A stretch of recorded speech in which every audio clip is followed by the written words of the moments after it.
छाते लो, रंग बिरंगे लाल पीले छाते लो। बारिश में कच्चे घरों की चिंता खत्म हुई। गोरी कव्वी के छाते सबको बारिश में भीगने से बचाएं। रंग बिरंगे छाते लो, छाते लो, छाते लो। गोरी कव्वी अपने ठेले पर छाते बेच रही थी। वो जंगल जंगल घूमकर अपने छाते बेच रही थी। तोते भैया, इतनी जल्दी में क्यों हो? कहाँ जा रहे हो? गोरी कव्वी के पास छाते ख़त्म हो जाएंगे। मैं भी गोरी कव्वी से छाते लेने जा रहा हूँ। सभी पक्षी अपने लिए छाते ले रहे हैं। तोते भैया, बारीक सलाखों और पैराशूट से बना हुआ छाता तेज़ हवा में उड़ जाएगा। आप अपने लिए मजबूत लकड़ियों का घर बनाओ, पागल मत बनो। चलो हम सब मिलकर अपने लिए एक बड़ा घर बनाते हैं। नहीं, कौन लकड़ियाँ इकट्ठे करे, कौन तिनके इकट्ठे करे? इतना ज़्यादा काम मेरे से नहीं होगा। मैं तो 10 रुपए में छाता लूँगा और बारिश का मौसम गुजार दूँगा। फिर तोता जल्दी से वहाँ से भाग जाता है। रानो चिड़िया एक ऊंचे टीले पर अपने लिए लकड़ियों का एक छप्पड़ बना रही थी। रानो चिड़िया एक बहुत ऊंचे टीले पर अपने लिए लकड़ियों का छप्पड़ा बना रही थी। अब मुझे अपने छप्पड़े के लिए बड़ी और मजबूत लकड़ियों की ज़रूरत है। ये छत जंगल के सभी पक्षियों को तेज़ बारिश से बचाएगी और ऊंचा टीला बारिश के बाढ़ से बचाएगा। अरे बड़ी चोंच वाले, मैं कब से तुम्हारा इंतज़ार कर रही हूँ। तुमने तो कहा था मैं अभी घर से पैसे लेकर आता हूँ। आने में इतनी देर क्यों करती? मुझे रास्ते में उस चिड़िया की बच्ची ने रोक लिया था। वो मुझे अपने ही भाषण सुनाने लगी। वो कहती है मैं बड़ी छत बना रही हूँ, इसलिए मुझे छाते खरीदने की ज़रूरत नहीं है। देखूंगी जिस दिन उसकी बड़ी छत तुम्हें भीगने से बचाएगी। मेरा ये छाता असली पैराशूट से बना है, ना तो ये बारिश में टूटेगा और ये तुम्हें धूप से भी बचाएगा। फिर तोता अपना छाता खरीदता है और हंसी खुशी अपने घर की तरफ चला जाता है। घोंसले के ऊपर छाता लगाकर तोता बहुत खुश हो रहा था। देखो देखो हरियाली, ये छाता कितना खूबसूरत है। इसने हमारे घोंसले पर लगकर उसकी खूबसूरती में इजाफा कर दिया है। पति जी, हमने ये छाता अपने घोंसले को खूबसूरत बनाने के लिए नहीं, बल्कि बारिश में बचने के लिए लिया है। क्या ये हमें बारिश से बचाएगा? फिक्र ना करो हरियाली, मुझे गौरी ने बताया है कि ये मजबूत धागों से बना है। ना ये टूटता है, ना ये ख़राब होता है। दूसरी तरफ कबूतर अपने बेटे के साथ घोंसले में छाते के नीचे बैठा हुआ था। पापा, मुझे मेरे दोस्त गुगू ने बताया है कि उसकी मम्मा एक बड़ी लकड़ियों वाली छत उनके लिए बना रही हैं। लेकिन हमने बारिश से बचने के लिए ये छाता क्यों खरीदा है? बेटा, चिड़िया तो पागल है। वो हर वक्त किसी न किसी काम में लगी रहती है। ये छाता हमें बारिश से बचा लेगा। बाबा, हमारे तो बड़े लकड़ियों की बड़ी छत बनाकर बारिश से बचते थे, पर हमने ये छाता क्यों खरीद लिया है? हाँ हाँ बेटा, ये नया दौर है और इस दौर में नई चीज़ें आ गई हैं। कालू, अब हमारे पास सिर्फ 2 ही छाते बचे हैं। एक छाता मैं अपने लिए रख लूँगी और एक छाता कल किसी न किसी पक्षी को बेच दूँगी। गोरी, मेरा मामा जी भी एक छाता मांग रहा था।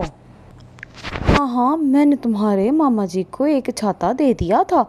वो दोपहर में आया था और मुफ्त में ही एक छाता लेकर चला गया। हम जब भी कोई गलत काम करते हैं तो उसका फैसला मामा जी से ही लेते हैं। तो फिर क्या हो गया अगर एक छाता उनको मुफ्त में ही दे दिया? अब तो जल्दी जल्दी से बारिशें शुरू हो जाएं। मैं शहर वाले जंगल से जाकर और छाते ले आऊंगी। जब पक्षियों के पुराने वाले छाते टूट जाएंगे तो वो मुझसे नए छाते लेने आएंगे, पर मैं उन्हें महंगे दामों छाते बेचूंगी। वाह वाह गोरी, क्या दिमाग लड़ाया है। क्या तुम्हारे छाते पहली ही बारिश में टूट जाएंगे?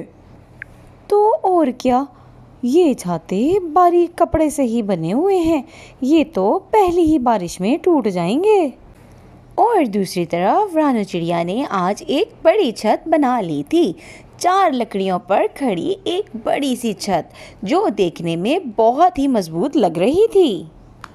रानू चिड़िया अपनी बड़ी छत को देखकर बहुत खुश थी। अब मैं अपने बच्चों को लाकर इस बड़ी छत के नीचे बिठाती हूँ। बादल आ रहे हैं और बारिश भी थोड़ी देर में शुरू होने वाली है। ये ना हो कि मेरे बच्चे रात को घोंसले में भीग जाएं। फिर रानू चिड़िया अपने बच्चों के पास जाती है। बच्चों चलो, आज हमारी बड़ी छत तैयार हो गई है। वो इतनी बड़ी छत कि जो हमें बारिश में भीगने से बचाएगी। मम्मा, ऐसा ना हो कि हमारी बड़ी छत टूट जाए और बाकी के पक्षी छतों के नीचे हिफाजत से बैठे रहें। नहीं नहीं बेटा, अगर ये छाते इतने अच्छे होते तो हमारे बड़े भी आज से 10 साल पहले ऐसे ही छाते बनाकर बैठ जाते, ये बड़ी बड़ी छतों का इंतज़ाम ना करते। फिर चिड़िया अपने बच्चों को लेती है और जल्दी जल्दी बड़ी छत के नीचे पहुंच जाती है। इतने में आसमान पर काले बादल छा जाते हैं और तूफानी बारिश स्टार्ट हो जाती है। उड़ गया, उड़ गया, मेरा छाता हवा में उड़ गया। अरे अरे हरियाली, हरियाली मेरी मदद करो, छाता पकड़ने में मेरी मदद करो। तोते का छाता तो हवा के पहले ही झोंके में उड़ जाता है।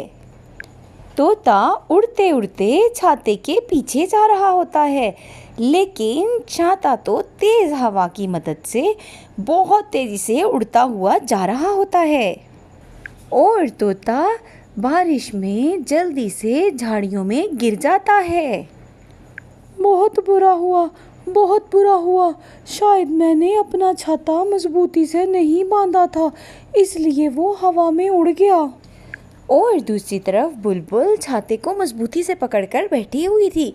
हवा का रुख बहुत तेज था।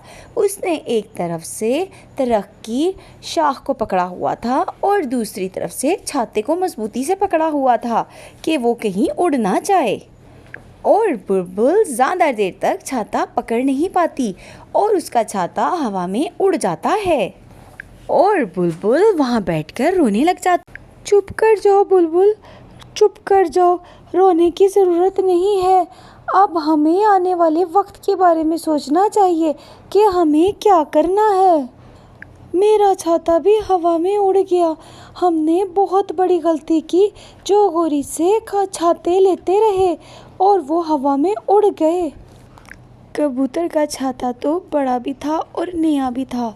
चलो तोते, हम कबूतर के पास जाते हैं, जाकर उसका छाता देखते हैं। बुलबुल और तोता कबूतर के घर की तरफ उड़ने लगते हैं। कबूतर का छाता मजबूती से बंधा तो हुआ था, लेकिन वो भी तेज हवा की वजह से बहुत तेजी से हिल रहा था। नहीं नहीं, तुम मेरे घोंसले में नहीं आ सकते। मैं तो खुद बड़ी मुश्किल से बैठा हुआ हूँ। मेरा छाता किसी टाइम भी उड़ सकता है। क्या फ़ायदा हुआ ये छाते लेने का? ये छाते तो मजबूत ही नहीं है। हमें चिड़िया की बात मान लेनी चाहिए थी। चिड़िया के साथ मिलकर मजबूत छत बना लेते, कम से कम हम बारिश से बच तो जाते। तोते, तुम्हारी पत्नी कहाँ है? वो तो घोंसले में बैठी मेरा इंतजार कर रही है।